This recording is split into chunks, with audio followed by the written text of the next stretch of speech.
C'est l'histoire d'associés qui veulent faire d'un avantage patrimonial un avantage fiscal. Le bail commercial entre une SCI et un locataire prend fin.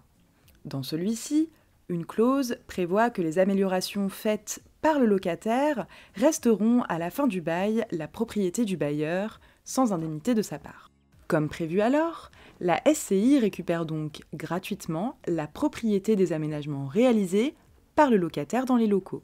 Mais selon l'administration fiscale, cette récupération s'apparente à un complément de loyer imposable entre les mains des associés de la SCI.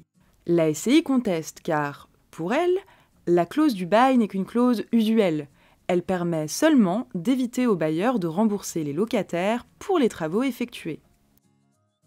Le juge tranche l'affaire et valide le redressement fiscal.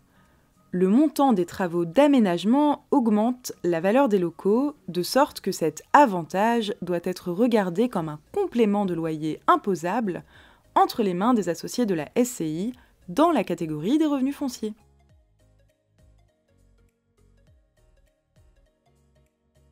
Dans le cadre d'un bail commercial, les parties prévoient fréquemment une clause d'accession dans leur bail permettant aux bailleurs de devenir propriétaires des améliorations et constructions effectuées par le locataire à l'issue du bail. La valeur de cet avantage constitue, pour le bailleur, un complément de loyer imposable l'année durant laquelle le bail expire ou est résilié.